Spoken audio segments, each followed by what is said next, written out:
Welcome to the Stoa.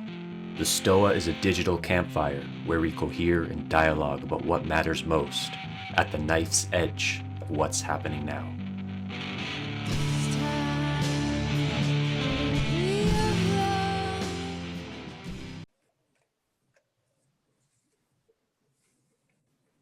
All right, welcome to the Dark Stoa.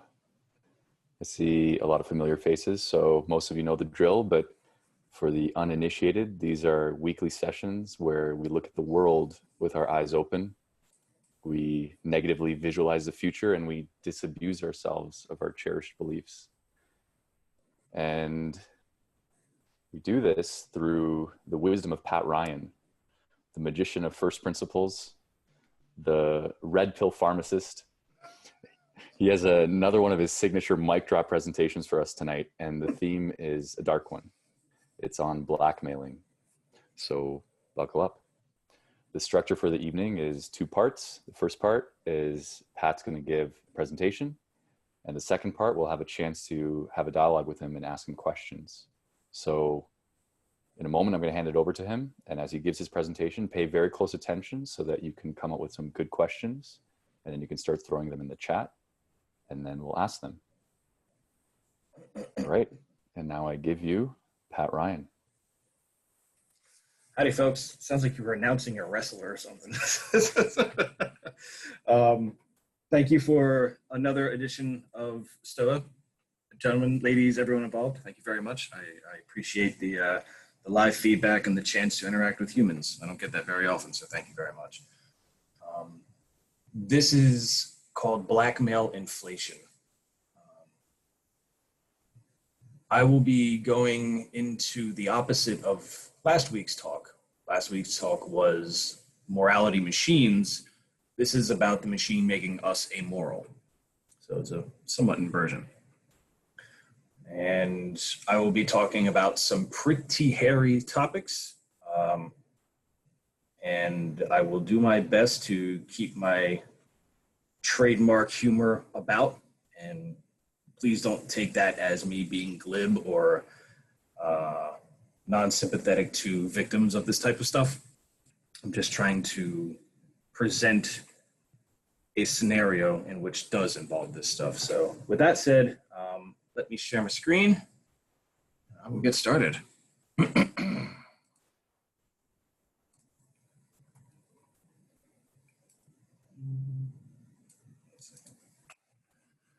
Okay, sharing, let's present. Alrighty. All right. Whew. This is a tough one. I've had limited success in explaining this topic to people because it requires a whole heap of prerequisite knowledge to really understand why this is such a big problem. And I've done my best with the previous episodes to prepare you for this one in particular. There's a couple more that come after this, but this is a keystone piece of the overall message that I'm trying to convey.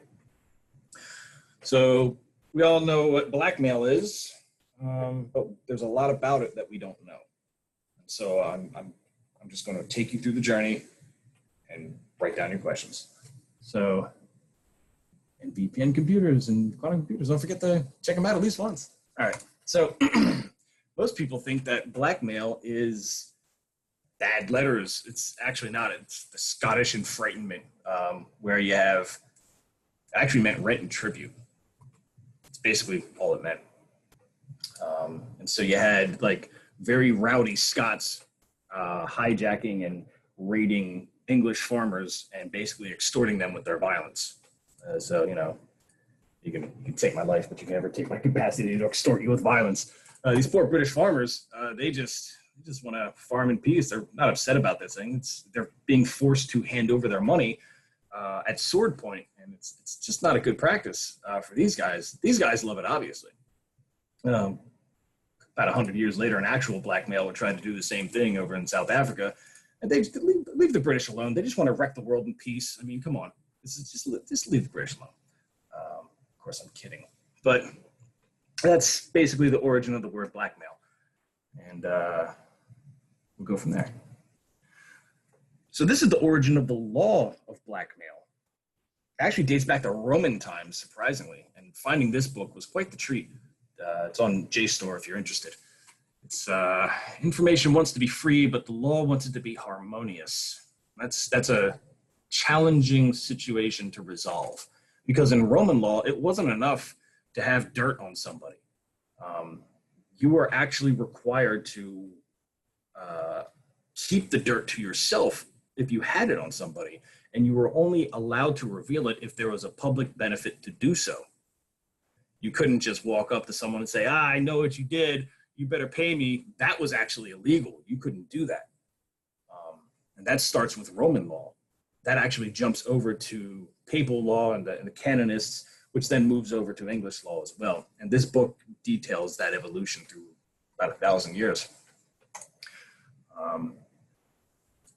So this whole section is just reaffirming what I just said. Assertion of the truth of the shameful fact being revealed was not in itself sufficient to constitute a legal privilege. Truth was not wholly irrelevant. If the revelation was false, there had to be a very good reason for it to be privileged.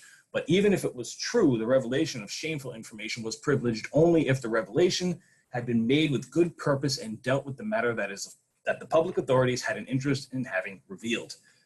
Again, not enough to simply have dirt on somebody.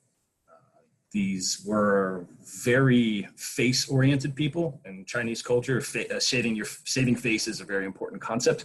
It was apparently very important in Roman law as well.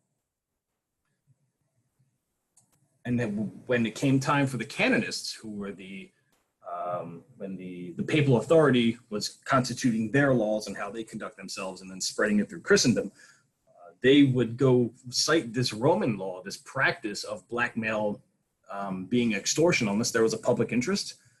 They would actually cite the Virgin Mary as a purpose as an example of it. So they would basically say, if Joseph ran out and said, hey, Mary's pregnant by this spiritual baby that I didn't impregnate, well, that was a violation of Jewish law. Your wife was pregnant by something else, so stone her, right? That was the punishment. Had he had done so, Christ would not have been born.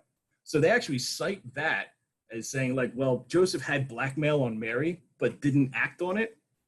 So that was their entire legal argument, which is like, it's kind of bizarre. But that's how they made sense of this ancient Roman practice of extortion. And this is violation of education, cleric, law.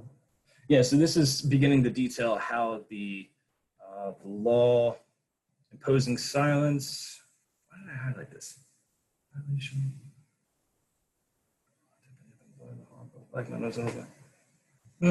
This is basically setting the tone for when this section right here is setting the tone for the evolution of the law from Roman to the canonists, and then from here over to English practice.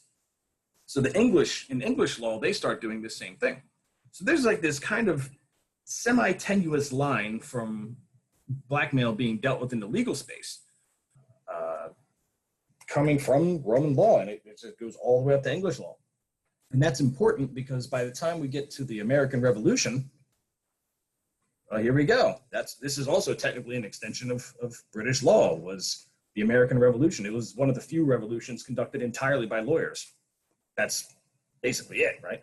So here's an example of this practice kind of coming into fruition straight from Roman law. Alexander Hamilton was America's first treasurer and a Blue Church's favorite accountant because of Broadway. He had a lover on the side, Maria Reynolds, as a Baroque waifu. And, she came to him with a sad story. My husband left me. Oh, no. What do I do? Please, give me money. I need help. And he's like, hey, here's $3,000 and some D on the side. Don't tell nobody. Of course, she told everybody. Told her husband, the notorious Days of Our Lives actor, James Reynolds. By law, if you had engaged in another man's wife in sexual matters in early American law, you had to duel the man. It was it didn't have to, but the guy had the right to challenge you to a duel. And he didn't want to get shot, which is ironic because he actually does get shot later on in a duel. But I guess not by James Reynolds, our favorite Days of Our Lives actor. He just didn't want to get shot by him, apparently. So he basically says, I won't challenge you to a duel if you pay me. And he's like, oh, man, it's better than shooting. I guess I'll take it. So he's throwing money to this dude. And by the way, keep boinking my wife. So keep doing it because I need more money. So he's basically a pimp now. I need a pimp addict. I should have thought of that. But, you know, and then she's in on it too. So now they're both in on it. And he's like, oh, my penis, why are you doing this to me? Like, come on. You know? So from the very jump at the highest levels of American banking, we have always blackmailed our officials from the jump, from the very start of the American Revolution. And this is all predating back to Roman law. So why is this good enough for the Americans? Let's get the British involved. What are the British doing? Well, here's Queen Victoria of Eventualogram, because it's not instant. It's 18 whatever, and it takes 6 months to ship a selfie across the world. So it's Eventualogram. It'll get there.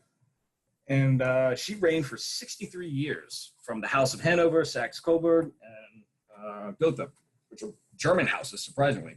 People always forget that. I mean, kind of looks German if you really want to get into stereotypes. But for 63 years, she ruled, and she was the first monarch to be photographed at length, at extension. This is just a snippet of the collection that's available in Getty Images. But this was done by the Derja type, which I can't do French at all, but it was the predecessor to the camera. That's why you have the sepia tone kind of feel. That's a byproduct of the technology. That's not a filter for you new kids who don't know better. There's some colorized versions and stuff like that. So you're looking at 20,000 images. This is like 20,000 images of a reigning monarch, which has never been done before in human history. That's really, you got to like step back for a second and think about what that means. The ability of a monarch to teleport her face in front of you when that has never been a technological possibility before. That shit would blow your mind if you were a dirt farmer for your entire life. You'd be like, oh, it's the queen who's this thing in a council meeting that someone defers to, that someone defers to, that someone defers to. Okay, it's a queen, and now she's in front of you. Now there's an image of it, and it's looking like a human, and you're like, oh, whoa, what is this space age technology, right? So she learned all of I would say she pioneered all of the propaganda techniques, the tricks of photography, how to present yourself. And you see it kind of as like this evolution of learning how to do it. She's not a particularly beautiful person by modern standards, but she's learning here, right? She's learning, let's do a profile face like Roman coinage. Let's never really look straight at the camera. Except for like here, right? She's never really looking at the camera. She's always off in the distance somewhere else, looking at something else. Something else is more important than the person looking at her. It's almost like a prestige thing. Okay, so that's the background. That's the psychological background I'm trying to bring you back to. And that's important as we make the next steps. So Queen of England, right? Queen of like golden age England, when they had the largest capture of landmass, and they were on top of that shit. She was like peak, right? So one of her long projects was India, big time India stuff. Getting the trade in, the British Raj, trying to take the cotton, trying to take the opium, and investing heavily in railroads. Big, heavy investments in railroads. The English and the Indians. India is a huge place for starters. Getting railroads all over India is a massive, massive undertaking that Americans don't quite like grasp. Like it's as significant as putting railroads in our country, which is very vast too.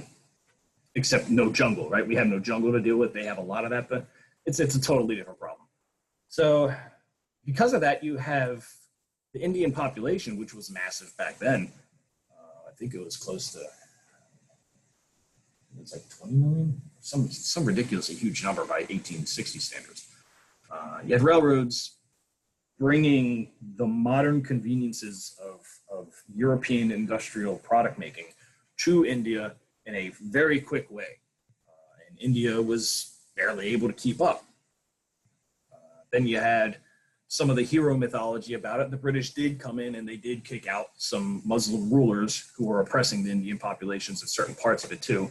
That's where that giant 20-some-odd kit, like 20-pound diamond comes from, which is now part of the crown jewels. There's a lot of legal dispute about this thing. She booted all them out. So many of the Indians here kind of like that story and they celebrated her, in addition to this massive technological revolution of putting down railroad and bringing industrialism products into India. There's a lot of change going on in India here. And at the top is this monarch. And then you have HSBC, which is a bank that basically converts poppy seeds into Hong Kong. That's basically all they do. This is the world's premier drug running bank. It would not be possible without India. All of the opium that India made ran through this bank so that they could take the silver. Oh, hold on, let me step back. Opium wars.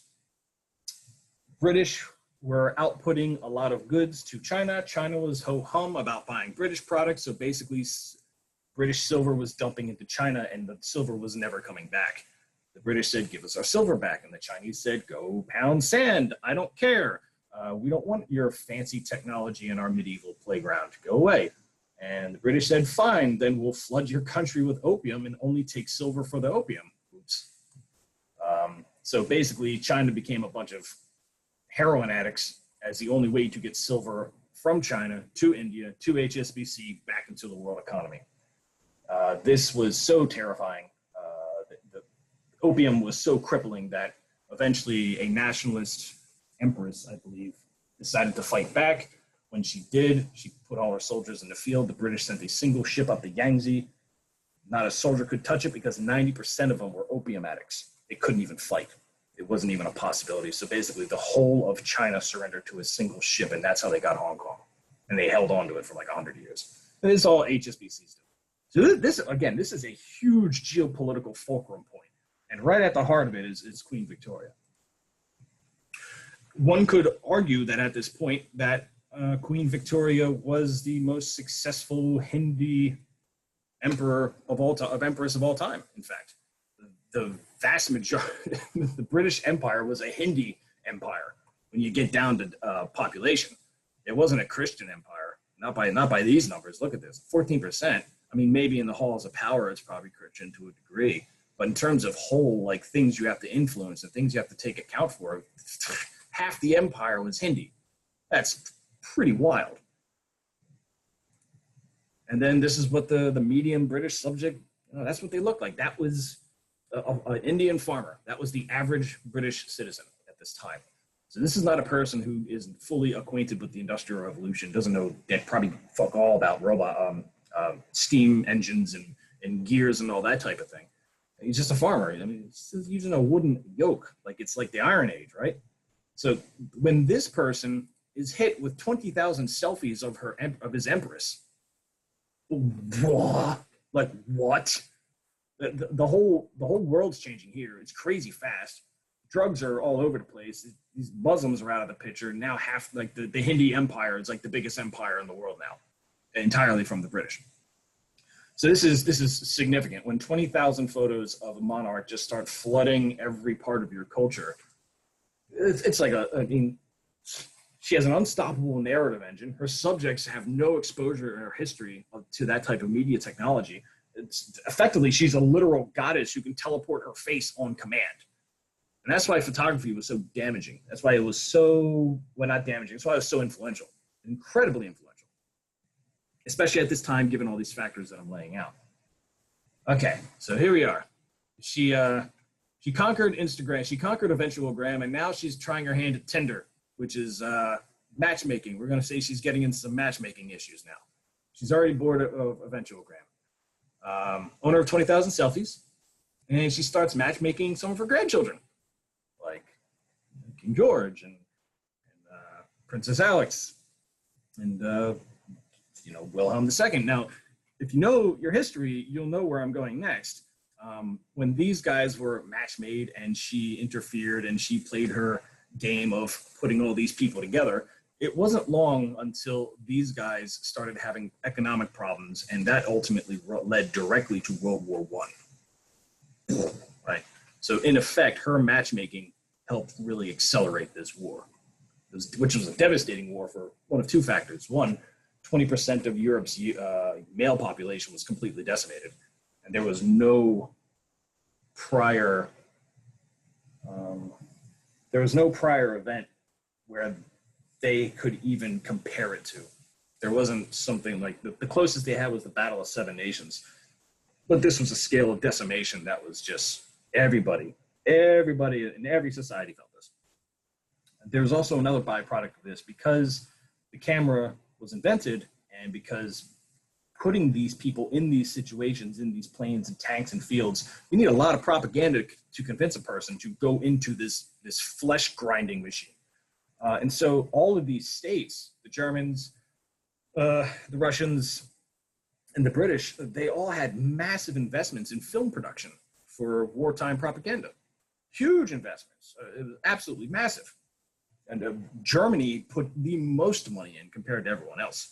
They spent hand over fist money building up. I think it was called UFA. I think it was called. That was the official film production, state-backed production for Germany. So this byproduct happened.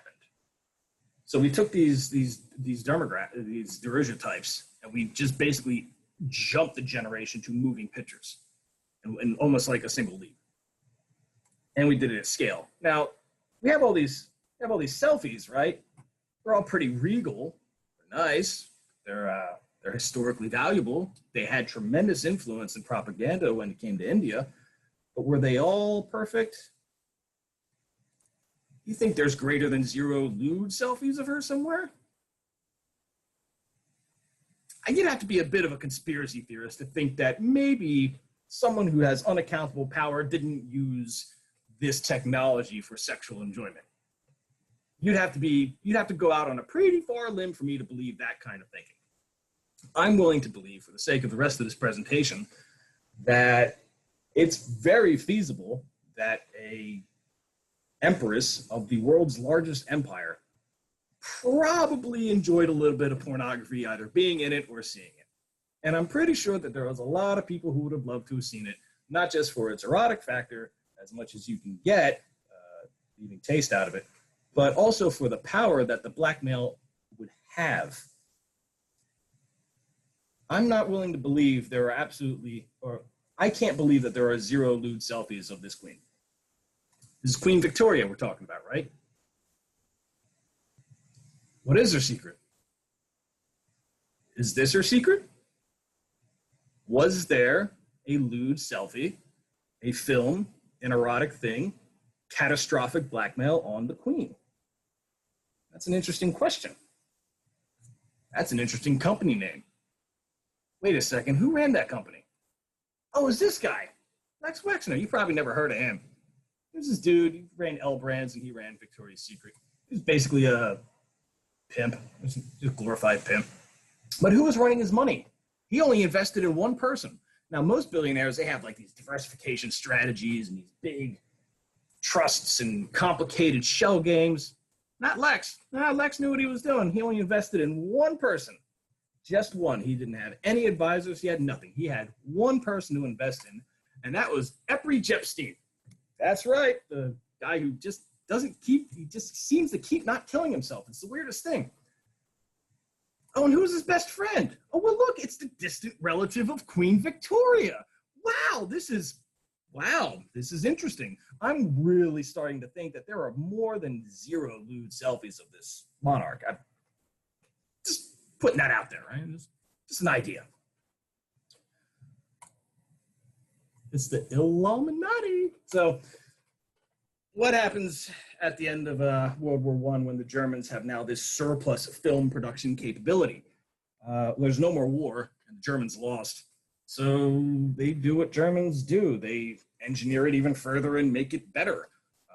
But they lost the war, so they're pretty dehumanized about that whole experience, unfortunately. And by losing the war, and by losing so many men, and by the shame of the international pressures that were put upon them to repay the war, not just their tab, but also the tab of the victors. wild concepts of dehumanization start becoming the norm. The Dadaist movement was heavily influenced as a byproduct of World War One. It was nonsense art. It was exploring dehumanization tones, and I don't mean dehumanization in the negative tone. I kind of do, but it's basically trying to make sense of where they went wrong. And it turns out that the German way of doing this is to just surround yourself with so much wrong. This was accelerated because of the technological surplus of production from World War One. They could mass produce almost anything. You'll see right here, it's a pig head and military garb. And they were cheap labor for the world because of the international prohibitions that were upon them. They were extremely cheap, and everybody wanted Germans to produce a lot of stuff. So they are basically the slaves of this arrangement, effectively. Their entire national output is at the benefit of price advantages of other nations, and then their art is reflecting that subservient state. It's almost as if it's kind of agitating the German population as well, simultaneously as humiliating. A little bit of both. So what do the Germans add to film production? Well, this Caligari was if you've ever seen Seven, and if you've ever seen any film where it reveals that the main character is insane the entire time, Seven was probably a bad example. But if you ever seen that trope, it came from this film. This film started that whole thing. Caligari is one of these. It wasn't that popular when it came out, but a lot of film people who were really serious about their craft, they saw this as just like a mind-blowing thing. You'll see, if you ever watch this film, you'll see these kind of concepts, a very surreal, abstract, non-connected, non-natural world that the characters are interacting with, just disconnected from reality. Total abstraction as a way, maybe escapism from the pressures of the situation. Of course, this film, Metropolis, is still legendary in any type of film analysis. That's Fritz Lang's work, who was an architect, and you see that in the film. It's just huge, everything is huge. Everything's like these grand, epic buildings and big open spaces and this grandiosity of world. And the Germans were exploring this stuff, and again, they were, because of the huge amount of surplus film production. The film was also assisting this dehumanization exploration process. And if anything, I'm very sure that American audiences are not familiar with this stuff because when you win a war, you tend not to look at the enemies as humans. And don't take my word for it. This is a good book that actually explains the transition of German films, how propaganda gets mastered here, and how all the propaganda we associate with Adolf and Hitler actually starts here. This is where the whole explanation of it, the breakdown, and the film techniques and everything else. This book does a fantastic job making that gap, if you don't take my word for it. So the overall takeaway of this slide is that the Germans lost, and their art showed that they lost. And they knew they lost, and there was no way out. So what if this dehumanization had another effect as well? What if it allowed a new opportunity? Okay. So the other thing about the Germans, and during the Weimar period, is that it was considered the Babylon of, in fact, there's a Netflix show called Babylon Berlin. I highly recommend it. It's pretty good. It's about this period, and the dehumanization wasn't just part of the arts, it was also part of their sexuality in the urban centers, at least. Berlin in particular, Cologne to a degree. And you'd have international players from all over the world flying into Weimar, Germany. They could get a prostitute for the equivalent of 5 cents. That's a hell of a deal. I mean, that's literally the best deal you can find on the planet. It's the plane ticket or the boat ticket isn't even, it's a negligible cost compared to the volume that you can command with your prices. So the type of prostitutes were Men, women, children, animals, any fetish you can think of. All of these people were broke. They were in a hyperinflation period. So they sold their bodies as if it was a commodity too. Again, the art is commodity of the human experience and commodity of the human itself. So every part gets commodified. Okay, so let's think about this. You have all these rich, powerful people going to Berlin. You have this surplus of film. You have this surplus of sex workers. Is it really that hard to think that the Germans were capable of blackmailing a bunch of powerful people who are indulging in the sexual services of their citizens? Again, it's not a hard leap to make. I know the Russians were doing it. The Russians are certainly, they pioneered a lot of the techniques of how to do that at what would later become the KGB. But I think the Germans had a head start. Makes you really wonder how Hitler came to power. What blackmail did he have? Apparently he had all of it. It would all go to industrialists, capitalists, bankers, rich, wealthy, nobles. They all went to Berlin for these prostitutes and every single type of insane sexual fetish you can think of. Not just the humiliating stuff like, oh, that's a guy wearing a dress, ha. Like killing people and cutting them and beating them to death. That type of shit too. It's not hard to make the leap that this was also a blackmail concentration center as well. And just to give an example of what I'm going on to, El Dorado was a very popular gay bar and, well, probably LGBT bar in current parlance in Weimar, Germany. And that's a transgender person, right? So Miss El Dorado. So this is, if the identity of this person was revealed, there's a good chance that there's a lot of social shame associated with that. In fact, this is, back in 2005, New Yorker covered it. There was an investigator in Germany at the time who was dealing with these types of people, investigating them and saving them from blackmail effectively.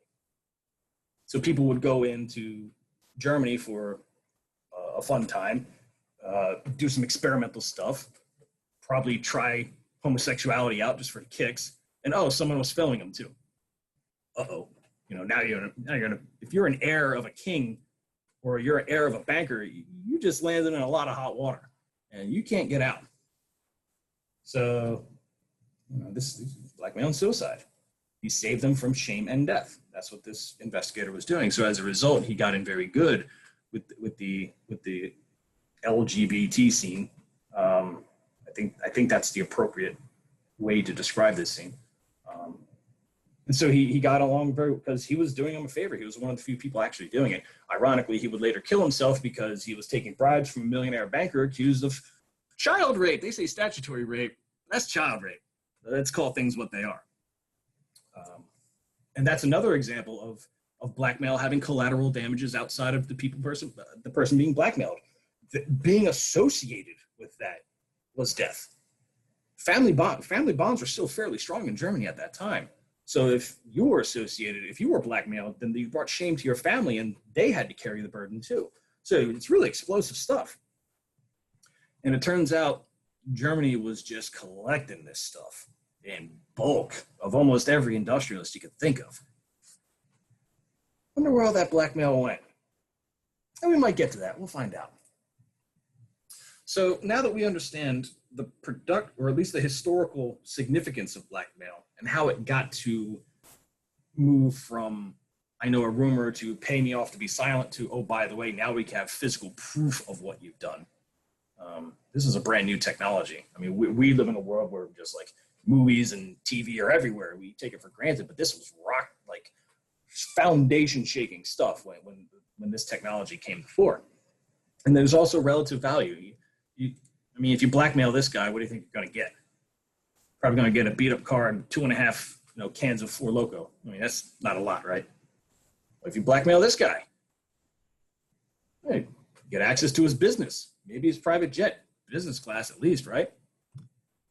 If you blackmail this guy, you get some rockets and you get a Twitter account that just can't be banned. It's great. That's worth it. At least for me. I have a weird set of values. What if you blackmail that person? Well, you get access to the British Empire and the gold standard, which the British said at that time, Wow, that's a hell of a target to blackmail. You just need one photo. I don't need a lot of photos. I'm not asking for a billion. Queen Victoria, hear me out. I just want one photo. Just show me your leg or something. Show me an ankle, and I can run with that. I can run wild with that. Trust me. All right, so we get it. But she got goons. You know, she's got a lot of goons. They got a lot of guns. I'm just going to have to crank this up a bit. So I want all your gold and I want all your land. I'm going to need more than an ankle. I'm going to need you to do some really repulsive shit. So universality of taboo determines the value of your target in addition to the target itself. Well, correction. University of taboo determines what you can extract from your target. You can start real simple with men wearing dresses memes. Haha, that's funny. And then you get to the real bad stuff. The real bad stuff. And I can't make jokes about this shit. This is terrifying stuff. This is probably the most universal taboo I can think of. So I'm going to move on. But this stuff is how you get this stuff. So now let's look at the absolute value of blackmail. There's benefits and costs. One, once you put it here, it's transferable. Before I had to like whisper, or I had to move evidence, or I had to, well, no, I got a copy, bro. It's right here. It's in my hand. I can move it around. See, blackmail's around. I'm moving it. It's contextually unique. So it's unique to that time, to the subject, to the objects. So it's almost like Bitcoin in a way, where you're like, this coin is minted here, and I have it here. It's also renewable, meaning I can just bring it up whenever I want, and it has value. And say, I'm going to bring it up 10 years from now. It still has value. It's cheap to produce, comparatively speaking. If my target's the Queen of England, it's pretty cheap to produce because the amount of stuff I'm going to get from it's pretty significant. It's lightweight. You can carry one of those. It's not too heavy. It's reproducible. I can reproduce these films. I can make copies all day long. It has an intrinsic value because of the contextual uniqueness. The target I'm targeting is high value, so it's intrinsic because it is that person. If I target the Pope, if I target a king, a policymaker, it's intrinsically valuable because of the social value we've put on those roles. It's self-renewing, which means once I got you blackmailed once, oh, you bet I'm going to make you blackmail yourself even more. You're going to do it every year, asshole. You're going to do it every year. I want fresh copies. I don't want you looking back saying, oh, that was just me being wild in my 20s. No, we're doing this every year, buddy. Every year, because I want it fresh. I got you once, I got you forever. Total access to the victim's network and resources. We've covered that. What are the costs? Is this even worth it? Right? Sounds like too good to be true, right? You get all these stuff from just this thing. I can convert this metal circle into the British Empire. Are you serious? We got to look at the costs. It's expensive to protect because you really don't want this. It's transferable, it's lightweight, it's reproducible. You have to protect that. You have got to put that outside of physical access of every human being alive. It is really important. So it's really expensive to protect because it's so lightweight. It's expensive to maintain. If this stuff degrades, it can degrade. Now you're out of luck. You got a problem. So you got to make sure that you have climate control. Really got to go all out to get this going and keep this safe. High priority witness cleanup, man. If somebody sees this stuff outside of turn, sorry, pal. You got to go. And anyone you've talked to, they got to go too. And anyone who knows you probably has to go too. And then I got to silence people who don't need to be killed. Maybe there's some laws in it, and now I got to hire lawyers. And boy, it's really pricey once there's witnesses who should not have been involved. What about the filming crew? I got to whack them too. It gets messy. And if you can't whack them, then you got to blackmail them. Now I got to blackmail more people to protect the original blackmail. And now it's expanding. So this type of blackmail is a self-expanding virus. Once you target high value targets with it, now I got to go get your kids. Now I got to go get your driver. Now I got to go get, all these people, your accountant and everything else. And if it's a real high value target, like say a Queen of England, I got to make sure you're alive because I need your resources and I can't replace you. And I don't want to replace you. You have built-in intrinsic value to the people, to the resources. I don't want to replace you with me. I don't want to be Queen of England. I want your stuff. I don't want the responsibility. So I got to keep you in that position. I got to protect you. I got to put armed guards around you. And I got to look for your psychology to see if you're upset that you're blackmailed. And I got to micromanage you because maybe I'm blackmailing someone who's just too fucking stupid. It's completely possible that this person has a low IQ. He just happened to be born in a rich family. Now I got to micromanage him and make sure he doesn't do dumb shit. And now he has a handler, and it's a lot of work. And then if the victims get smart, and there's one example of victims getting smart in Argentina. Oh my God, this guy was smart. The victim realizes that they still have power. They know they're being exploited, and they say, hey, well, you've exploited me for so much stuff that you depend on me. I got you as much as you got me. So this changes the power dynamic entirely once you get to this stage. It takes a while, but once you get there, it's tough. It's tough to have that asymmetrical power over the person once you start depending on pilfering them, especially when they have resources that they can command. So it becomes a very dangerous game, especially when you're playing at the geopolitical level. So what does this maintenance look like? Why is it so expensive? How is that a thing? Well, let's treat it like a pipeline. Production, victim procurement. You have to go find people to blackmail, and then you have to go find people for them to do damning things to. Then there's a film crew. You can't just have anybody film it. I mean, you really want to risk that? You want someone to blackmail the Queen of England, and you're going to put an ad out on Craigslist and be like, hey, help me do this? Like, you can't do that. You got to be real picky. So this is a very picky process. Then you got to warehouse the stuff. So now you got your film, now you got your blackmail stuff. Where are you going to put it? Remember, you got to keep it away from people. It's lightweight. So I got private islands. I got Fiji. I can put it there. I can put it in abandoned bunkers. God bless the Cold War. There's plenty of these all over the place. There's a whole billionaires have a whole pile of them in New Zealand. Celestial bodies. Put it in the space station. Fuck it. Put it on the moon. No one's going there. I mean, you might laugh, but that's where I'd put it. I know it ain't going nowhere. Antarctica. Again, places where people aren't. So wherever people aren't, that's where you want your blackmail to be. It's like the opposite of MasterCard, right? Everywhere you want to go, you want this everywhere where no one's going. Then you got marketing. So now you got the goods. Now you got the team, and you probably whacked these people already. So now you got the marketing. You got to get some madams. Madams it turns out, it's almost like this class thing where it's like, if you have this male peddling stuff, it looks perverted, but you wrap it up in a madam, and all of a sudden it's classy to sell this stuff out to people. It's so ridiculous. These are, I've had the unfortunate run-ins with these people in the past. One that comes to mind, Heidi Fleiss. She was a DC madam. I never ran into her, but I was adjacent. And she's man, she was a psychopath on crack. Like the mentality you have to be this person is incredible. It's not for everybody. So then you got to go find customers.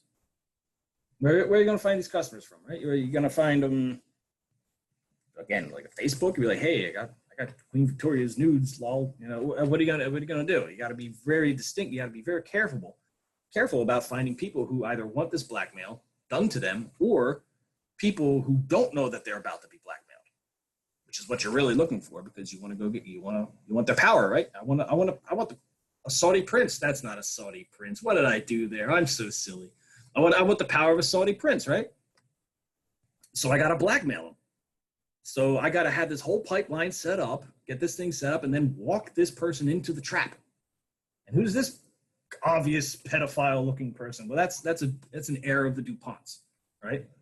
He got busted for all kinds of terrible child stuff, and he didn't serve a single day in jail. Go figure. Why? Because he was part of one of these operations.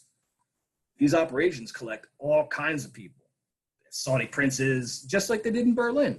They were collecting the wealthy. They were collecting industrialists, capitalists, bankers, governors, the same game, just different customers, right? And a lot more polished pipeline too. All right, so you get your customers. They don't know they're about to be blackmailed. This woman's not going to blackmail me. She loves me. She talks nice to me. Come on, give me a break. She can't do that. She wouldn't hurt a fly, right?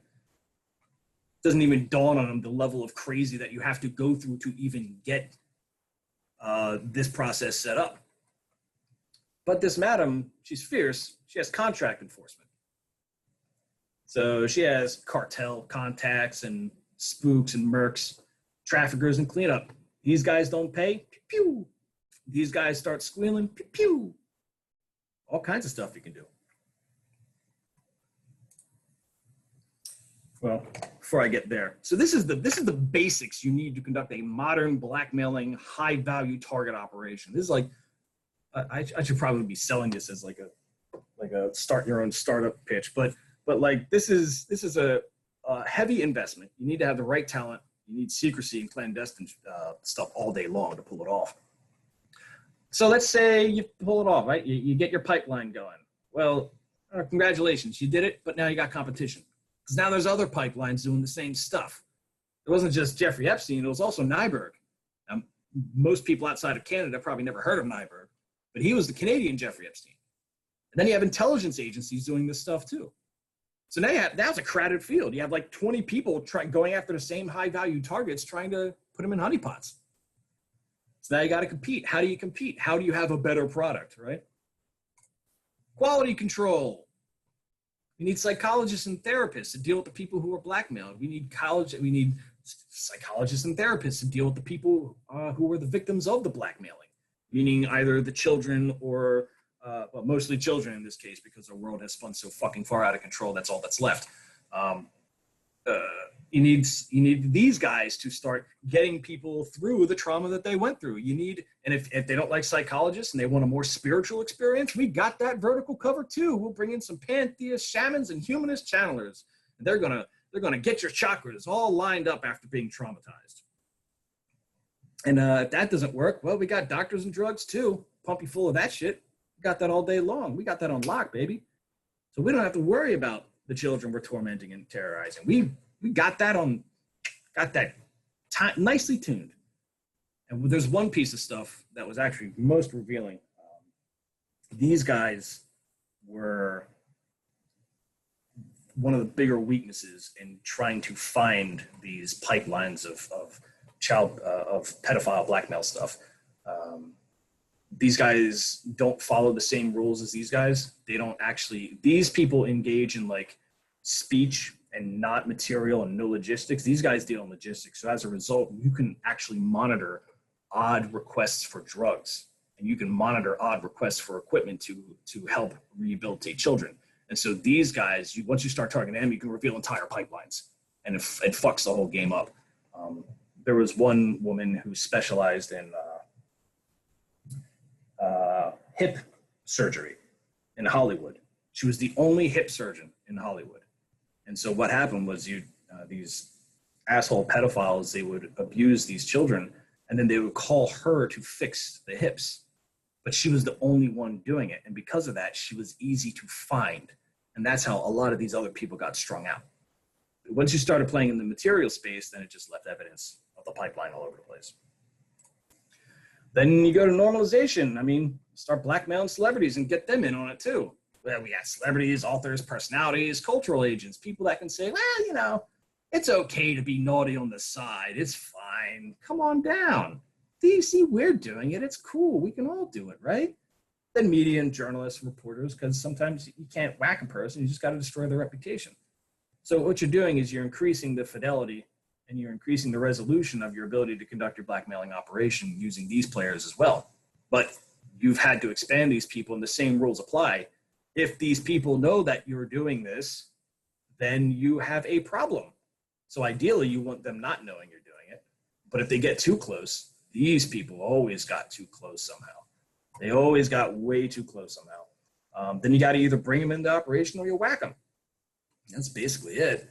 And then eventually, once you start, you are blackmailing these guys too. So now you can start legalizing ways to increase the You're never actually legalizing the taboo. You don't want to do that because that would invalidate all the blackmail. Instead, what you want to do is you want to legalize the pipeline's efficiency.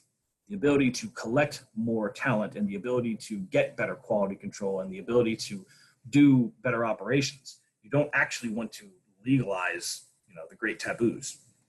And obviously bankers and brokers, which are the prime people you hit anyway. So you want to build this whole infrastructure that makes blackmailing the most efficient thing you can think of. Now, I've been kind of rattling on about this stuff as if I'm personally doing this. No, I'm not personally doing this, but I have studied this for a long time. And there's a reason I run this site called Cult State, and these blackmail pipelines are a big part of that. So where do you find these psychopaths to start? I mean, look at the amount of people you need to run a modern, this is a lot of people. Where do you even find these psychopaths to begin with? Do we really have that many psychopaths in our world today? Well, the answer is, well, you got to know where to look. It's cults. You can find people who believe if the cult is, even Julian Assange was part of a cult. He'll tell you all about it as soon as he leaves Belmarsh. But you find people who are just very suggestible, and you can shape their reality and have them do dehumanizing things. Prisons, they've already selected themselves for dehumanization, so that's an obvious one. Orphanages, they're already broken to a degree emotionally, unfortunately, and so you can shape and grow them from there. Refugees, they just lost, I'm sorry, I misspelled that. They've already lost everything, usually to a war, a bombing, a civil war, ethnic cleansing. These people have seen genocide up front. They're already pretty scarred, and they have nothing. It's not hard to give them a gun and say, hey, go shoot at these people for me. Insane asylums. I know America kind of ended a lot of their insane asylums, but plenty of other countries still have them. They have their use. You don't have to necessarily rehabilitate a person as much as simply just pick them out and say, stand here and hold this camera. Nobody's going to believe you anyway. Mercs and spooks, someone's got to pay the bills of these guys, right? When in doubt, you can always hire them. NDAs do apply to them. They do take them seriously. So if you're interested, give Blackwater a call. Gangs are kind of like mercs and spooks. They do their own violent sorting as well. Their initiation practices and the intensity. Like I don't mean like the stupid gangs. I mean like legit drug trafficking, human trafficking gangs, like the real deal guys you do not mess with types. And mafias. Everybody loves Sopranos. So you can pick any one of these sources to find these psychopaths to then run your blackmail network. I don't know if there's like a psychopath job search engine somewhere. I'm sure there's a need for it for some miserable human being. So now there's improvements going on. Now it's not just you running this blackmail network. You are iterating your processes. You want them to be more effective over time. So technology comes into play. Now we're looking at different types of ways we can make our operations more smooth and effective. Do we really need to go out and poke rich people when everyone else has already put hooks in them? Maybe I got to go down a step. Maybe I got to start going for judges. Maybe, small business owners who hasn't been captured already, right? So we got to move into less competitive space. Social media. I'm sorry, I didn't back up a bit. So this leads to what I'm calling auto self-blackmailing, meaning people who blackmail themselves on purpose all the time, forever, for their entire life. Now you can actually find precisely the personalities you're looking for. Social media, we're all doing it. We're all auto-blackmailing ourselves. I'm doing it right now by having this feed. Yay. Cell phones, consumer devices, Alexa's out there snitching hard on everybody. That thing gets away with it. Internet of Things it just gets worse from here. The air is going to listen to you at some point. Competitive attention economics. Attention economics are bad enough. When you compete them, people are just, they fall into the trap and they keep playing, I need more likes, I need more views, I need more monetization, blah, blah, blah. And you keep playing this game. And so it just means more and more self-blackmailing for their audience, for themselves, for everyone they know. Psychographics, the ability to analyze people based on the evidence they leave behind on the internet. That's allowing you to get into the psychology of a person and make them blackmail themselves. Cancel culture, we all love and know that. It's what happens when you get caught with the blackmail. You will get canceled. It's actually a lesser punishment compared to the traditional ways of solving that problem, admittedly. But people are aware of what happens when you auto blackmail yourself too much. You're going to run into this monster right here. And then there's also the cyber warfare element. It's an open field. The internet's an open place, and there's a lot of conflict taking place on it. It's not just bits and bytes and viruses. It's also psychological warfare and information operations that are going on right in front of you at all times. So all of these factors attribute towards auto self-blackmailing, which is an improvement to the blackmail pipeline. So now you can just tap into this, and you get some benefits. Congratulations, you're a clever business person. Okay, so I've explained the pipeline, and now I'm going to give you a demonstration of blackmail as a security asset, meaning once you have blackmail on these powerful people, it is very important to keep them blackmailed as long as you can, so that not only you control their access to their power base, but also so you can control their interactions with other players too. So let's say it's an American election and we elected a clown. I'm not going to pass any judgment or name any names. I'm just saying we elected a clown as president. Oh, and the president has this little button that lets him fire nuclear weapons. Well, now we have a moral problem. We just put a clown in front of the nuclear button. It's obviously not a nuclear button. It's a chain of command of like 200 people it has to go through. But we're just going to call it the nuclear button. I don't want that clown touching that. That would be the last joke, and it's not even that funny of a joke. So I don't want the clown touching that. So what do I do? Well, I don't know. I got to examine it. He didn't just get there alone. He had an influential banker. That's how he became president. And he probably has a scientist, some fancy technology he used to hack the internet, and maybe there's an influential business person behind it. And this guy has a whole team, apparently. He's got a culture, and spiritual people seem to follow him. He's a general. I mean, this is some influential stuff here. This guy has a whole team. And they all have the ability to influence his time and his motive to press that button. This person's whispering in his ear, oh, Tibet, I have to save Tibet. You have to press the nukes and save Tibet. This person, oh, we need more science. If we nuke these people, we can improve science 1 billion-fold. This person's like, I just hate humans, nuke people. It's all of these things can influence this clown to press this button, and then we have problems. You don't want this. This arrow is the arrow you don't want happening, right? And all these people, it's not just this person's decision, man. All these people can do it. Right? All these people can influence this person. How do we stop this? How do you make this scenario not happen? It's easy. Blackmail every single one of them. Every single one of them. Using the pipeline that I just showed you how to build. So got them all blackmailed. There we go. And guess what? You ain't pressing that. You're not going to press that button now. Oh, look at that. Oh, it's a wild Henry Kissinger. Hello there. How are you? Oh, he thinks that you can. Oh, no. He's taking a look at this. He thinks you could build a world order out of this stuff. Wait, hold on. If you decided, okay, I got this governing body, I got blackmail on them. I got a trade organ, I got them too. I got these guys, and hey, wait a second, I got blackmail on all these people. I can control when they interact with each other, how they interact with each other. Wait a second, it's almost like this world order, and it's brand new, and I'm building it, and I did it. And I used it with blackmail. I used blackmail. So I can take these powerful bodies, and if I get blackmail on all of them, I control not just the wealth of one nation, not just the wealth of one, but how they all interact together. I don't care about their wealth anymore. Now I'm steering them however I see fit. I'm not the one doing it. It's this guy. I'm kidding. I don't know who that guy is. I don't know who's steering this stuff. I couldn't even tell you who's steering this stuff. Be like, oh, it's the Illuminati. Who's the person in control here? That's not even the right question to ask. It doesn't matter who's in control. The point is this stuff is very feasible and is happening, right?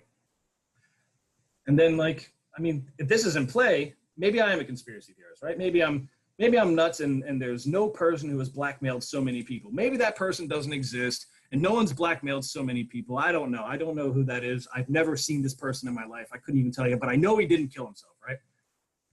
So we have a world order. in which these little rolls of film have a say.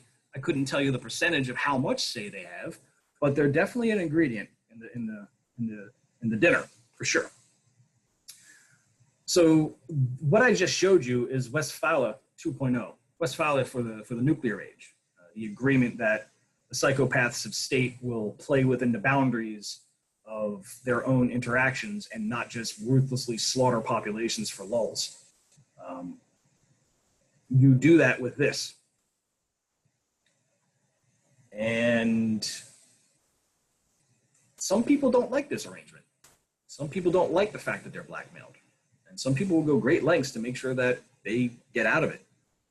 So now we have to talk about threats to this, because this is what's holding the glue together. So what if someone comes along with a whole bunch of content and starts normalizing the taboos? I got to put a stop to that person because it's going to interrupt what I'm trying to do here. I would just call the morality police. I just bring them in. Whatever. Like, I have these people worried about something and they'll cancel the normalization because they want the taboo to exist because it's a taboo. It's actually fairly horrifying on its face. They're not exactly wrong here. All right, well, that didn't work. Let's make an entire village of twinned babies. I kid you not. This exists. It's Candido Godoy. I can't pronounce. Sorry.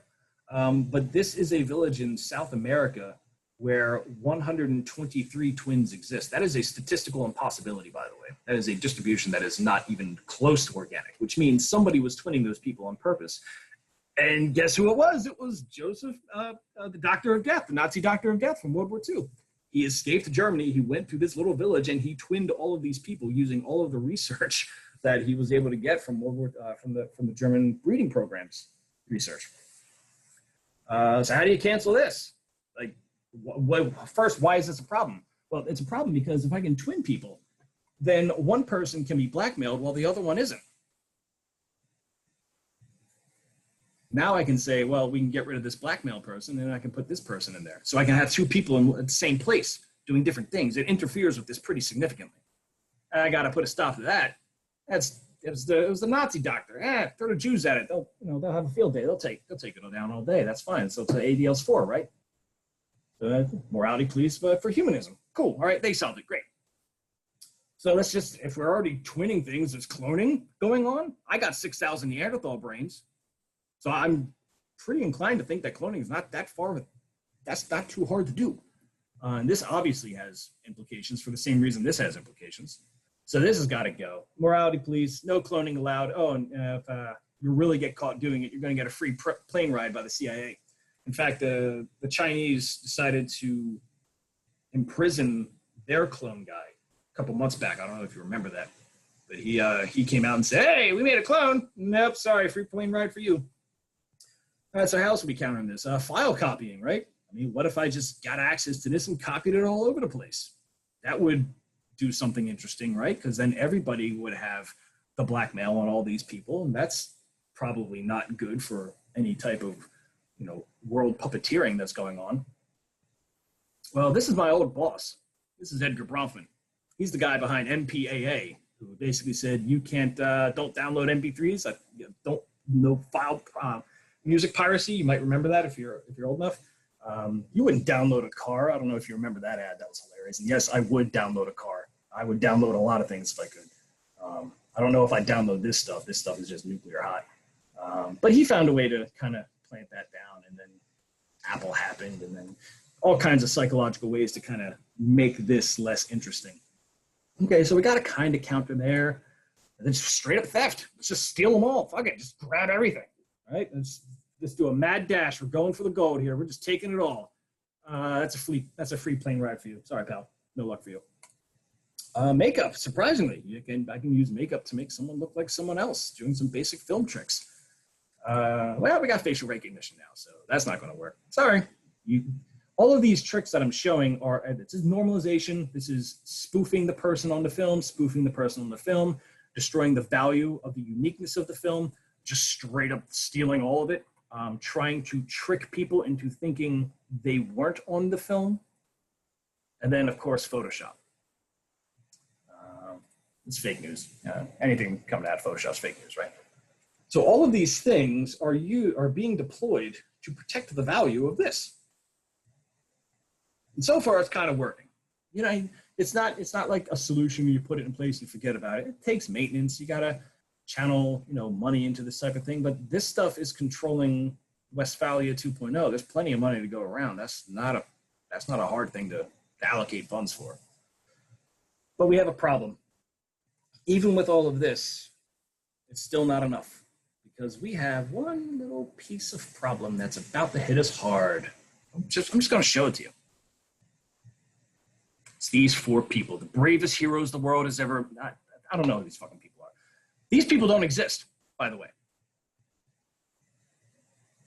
Those human beings have never been born.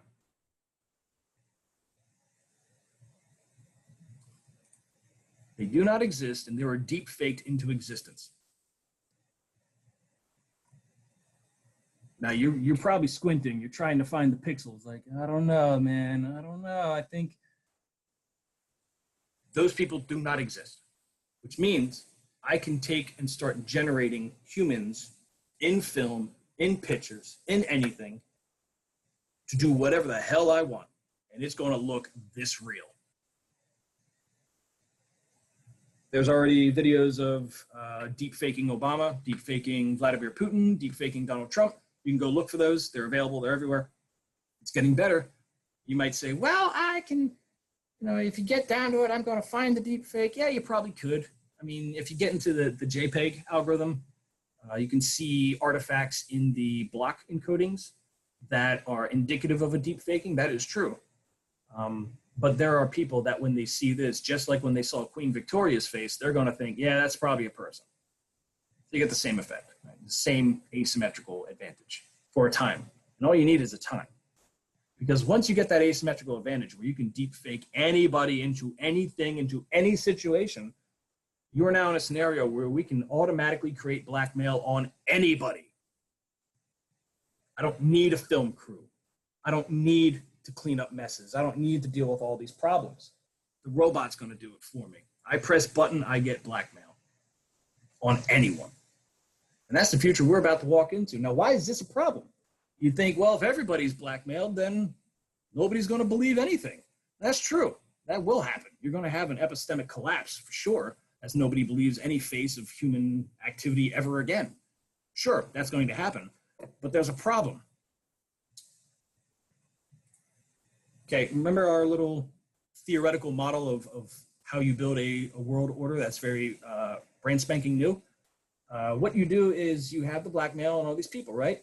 But I just showed you a technique which I can create blackmail on any of these people. Beep, boop.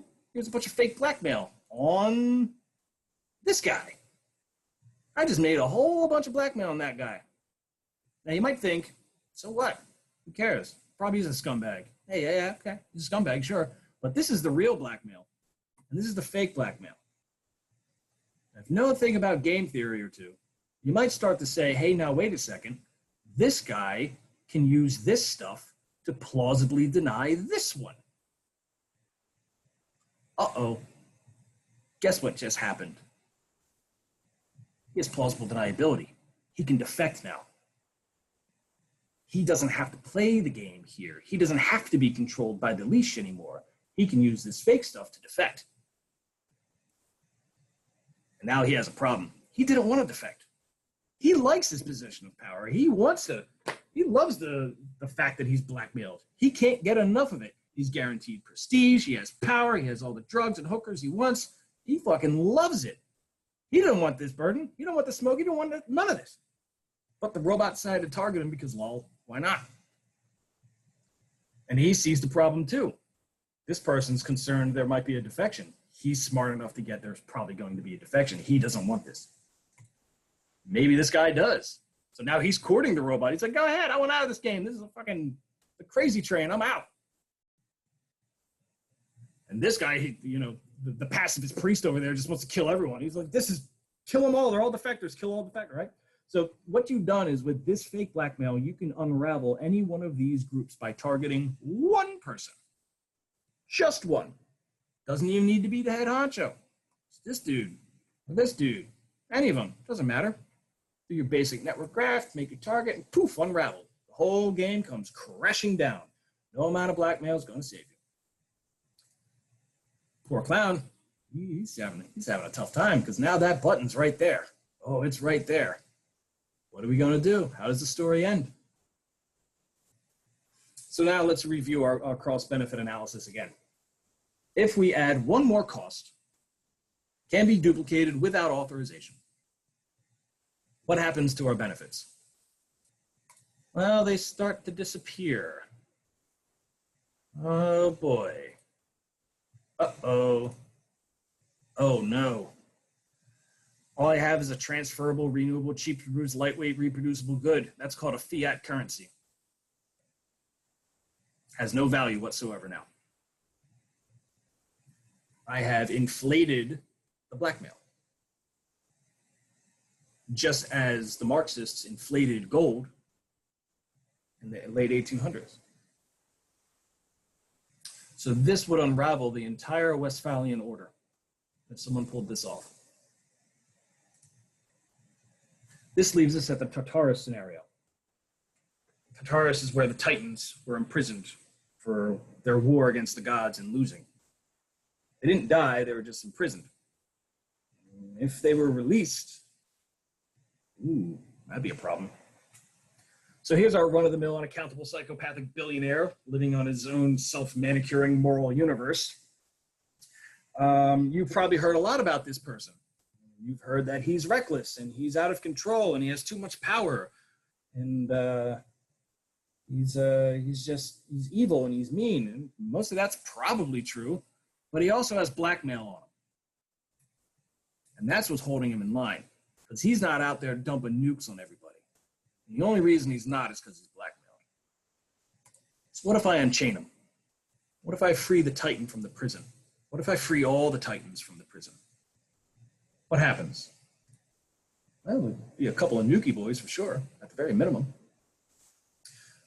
Oh, these guys they're rich. They have access to all the fun toys, all the real fun stuff. Smart Dust. Smart Dust is, it's Internet of Things for biology. You inhale it and I have your body now. I can modify your DNA. I can kill your cells. I can do all kinds of stuff with this stuff. CRISPR, we've already had a whole segment dedicated to CRISPR. You know my feelings on that. Fully automated cult creation. We're going to get there, I promise. We'll get there. These guys can make AIs, make people believe all kinds of stuff about them. Robot armies. These guys have access to all the fun toys of destruction. And when you unchain them, you have a problem, a very big problem. But we know how to unchain them now. And we know that it's coming. They also have access to this VPN that can be, I'm sorry, that was so cheap, sorry. But that's it. That's blackmail inflation. So you can attack my premise and say that the world isn't ran by blackmail, and that's fine. You can do that, and I'm sure there's a million critiques about that saying, that's not true, the world is my personal model. Okay, fine, right. I can say that. Or you can say that, that's fine. But blackmail has a role and it has a place. It might not be as central as I'm proposing, but again, this is an example of any model that is blackmail dependent. And that is all. Thank you for listening, and good luck setting up your own blackmail pipe. Don't do it. It's a bad investment. Don't do it.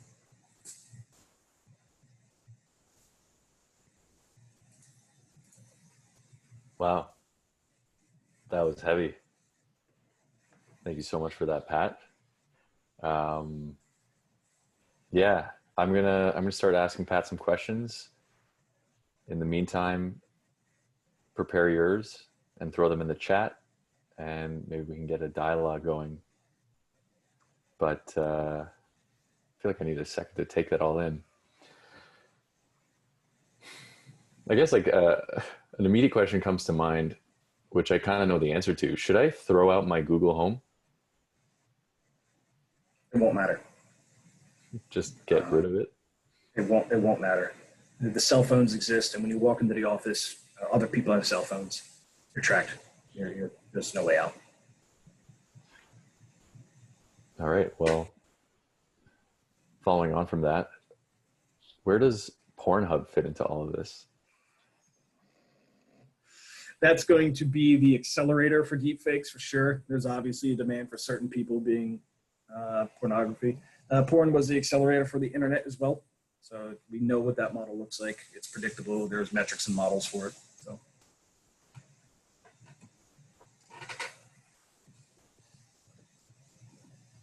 Another question.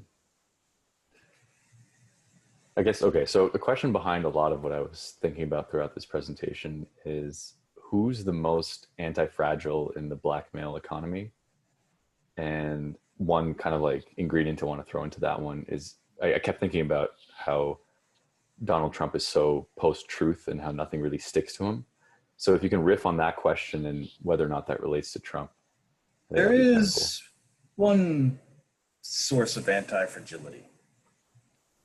If it was possible that the blackmail was already released in advance and it happened to be encrypted and the key to decrypt it hasn't been released yet, then technically, in a world full of fake blackmail, that would be the only real blackmail left.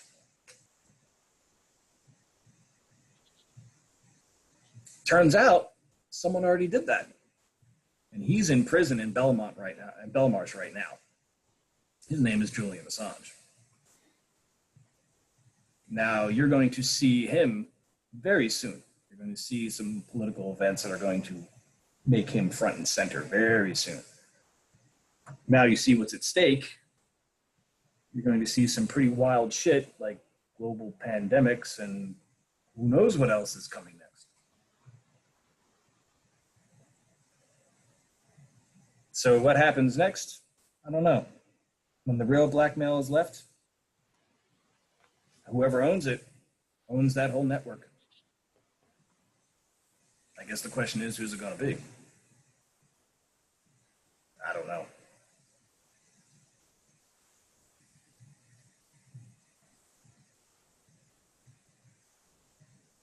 On that note, do you have any other predictions? Yeah, I'll save them for more material later on. But there is a way to nullify the Tartarus scenario. It's complicated, so complicated that I'll probably dedicate a slide to a talk to it. You just need to do what Westphalia tried to do. Westphalia was about getting these psychopaths to do their stupid war games in a way that didn't devastate the world. That's all it was trying to do.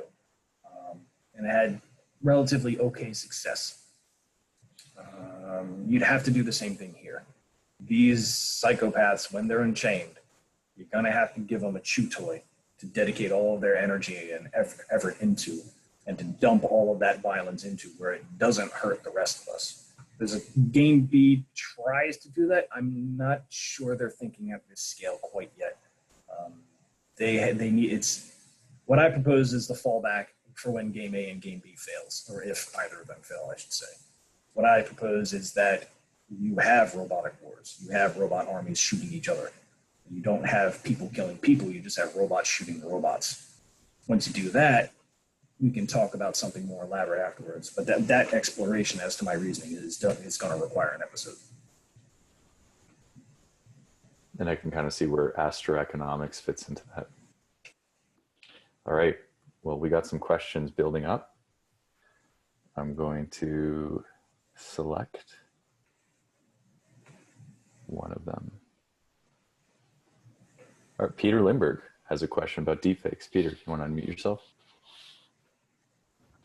It's more of a statement. So Pat, I don't know if you know this. This is a true story that Daniel, the MC of today, his rap name is Deepfake D.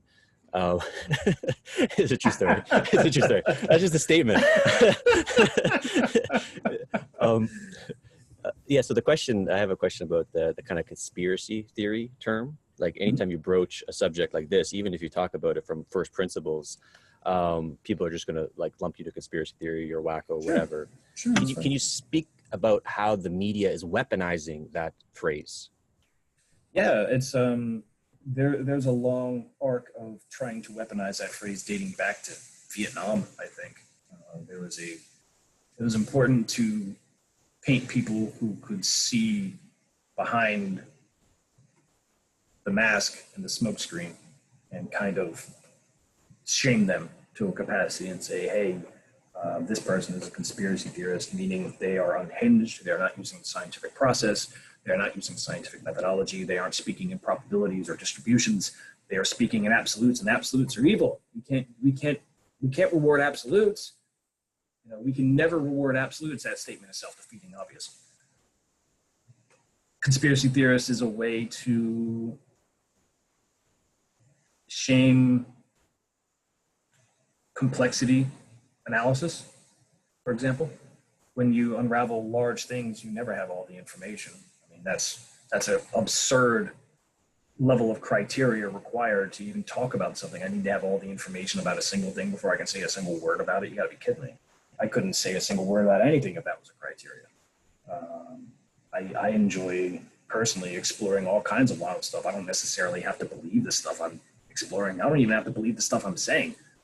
I just like to explore the wild diversity of human neurology. It's just a pastime for me. But if you platform them or if you give them any type of power, then of course that's where you feel the full brunt of the conspiracy theory label.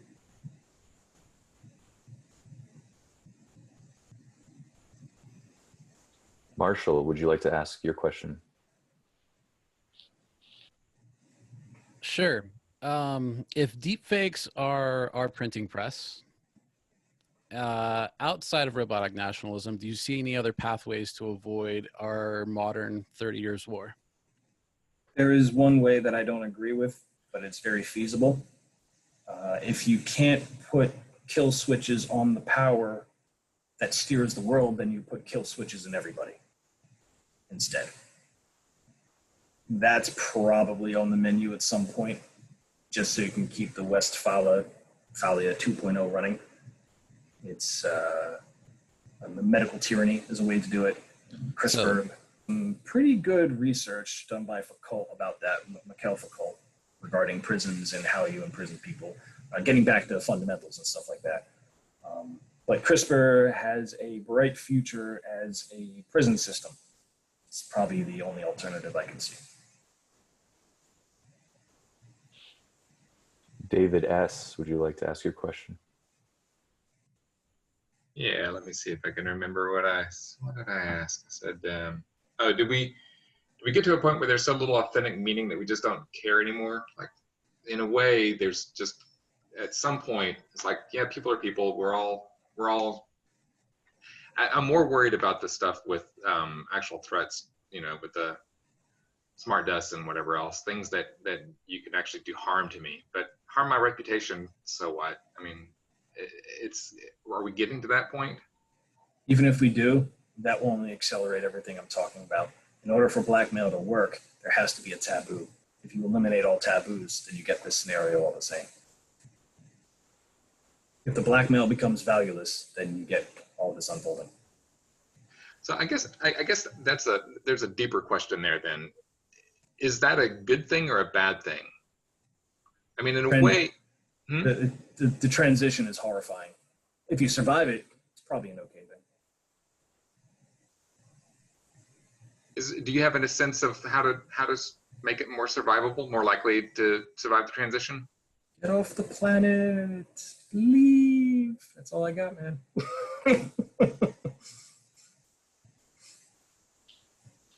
Rachel, you want to ask your question?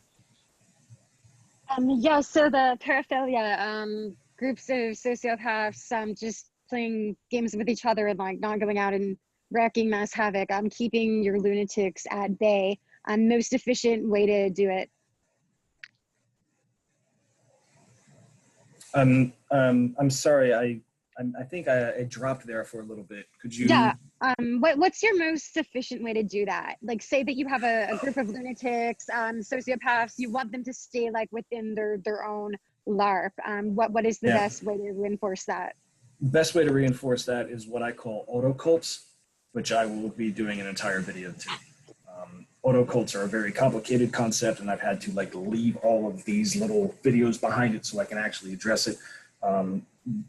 psychologically, a sociopath will follow a reality tunnel just like anyone else. So if you can steer that reality tunnel without revealing your hand that you're steering it, then the sociopath will find meaning in the reality tunnel that's been shaped. Now, unfortunately, in order for a reality tunnel to be real, the sociopath must have influence over its steering.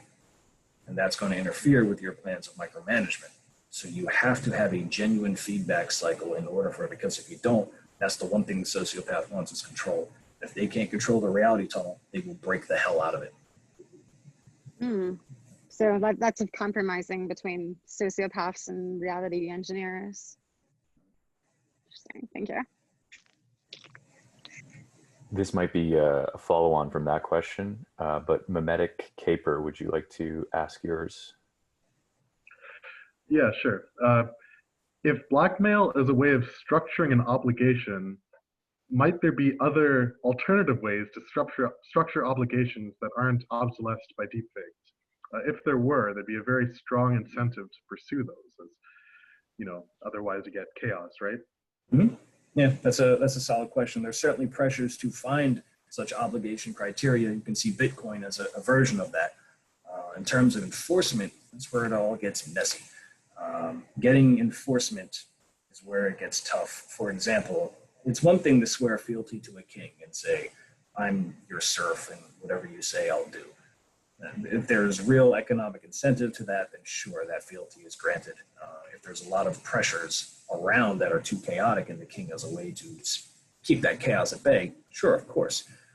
You will see a restoration of that type of organic fealty happening in this space once it starts unrolling. That will happen. You will see a very wide ecosystem of zero trust solutions. I can't tell you which one will be the one that works or not. Where it starts getting tough, it's one thing to sign a piece of paper and then hold yourself the penalty if you fail to meet up, if you fail to obligate. It's another when you absolutely need total and absolute obligation. There are specific tasks that humans have to do and where that's the case. So if I'm like funneling, if I'm in control of a funnel of $50 billion and it's all money laundering, for example, right? And that's my funnel, 50 billion. I need people to run that funnel. I can't be there all day managing shit. So I got to defer to people and I got to trust them in a zero trust manner, because they can take that 50 billion and funnel it into their pockets. I don't want that. That's corruption. That's my money, asshole, right? But you can always run to the cops and say, hey, this guy's laundering money. So now you got me by the balls. So how do I get that forced trust out of you? Catastrophic blackmail is the answer. So forcing trust, if you don't have catastrophic blackmail, then you're just hiring mercs all day to kidnap everybody's family just to hold them while they do their job, basically. That's the old way of doing it. There's another thought I have. I don't know if I should bring it up. You can chat in private if it's unsafe. I don't know. It's only if it matters to you. You can enforce trust by having people stake things. I mean, that's essentially what's happening with the blackmail, right? They're staking the dirt on themselves. Right. And there's obviously ways to stake, resource in quotes, right? There's trustless ways to do that. Yeah, I mean, there's trustless ways to do it, but I have to keep deferring to that money laundering situation where what I'm doing is illegal, but I still need zero trust. So you can't go running to the cops. That's where I have to use force of violence or threats of violence in order to keep you in line so you don't screw me over, basically.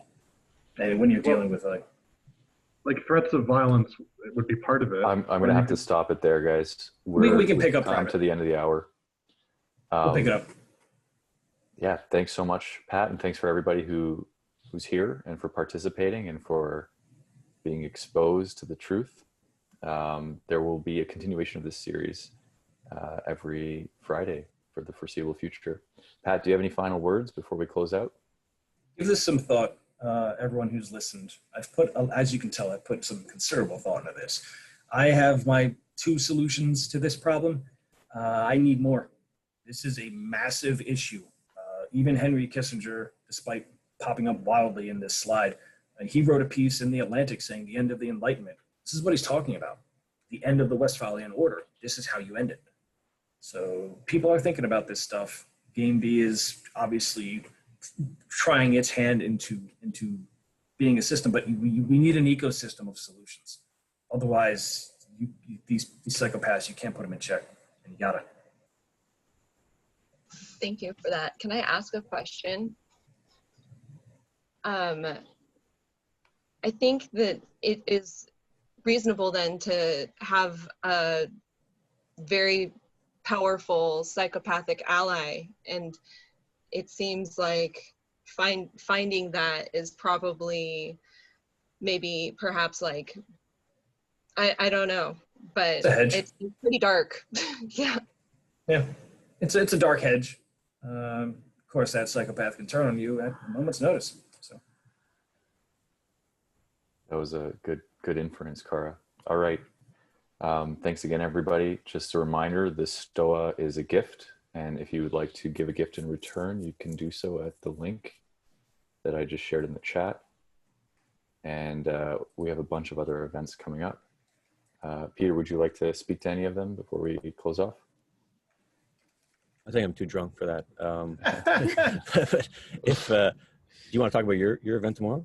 Sure, yeah. So tomorrow, every Saturday at 6 p.m. Eastern, I'm running a session called the Metagame Mastermind, which is a group where we prototype the creation of digital gangs to help people build up their sovereignty and respond to the meta crisis. So if that sounds interesting to you, if the buzzwords there were your buzzwords, then come check it out. All right. Have a great Friday, everybody. Thanks again, Pat. see you, folks.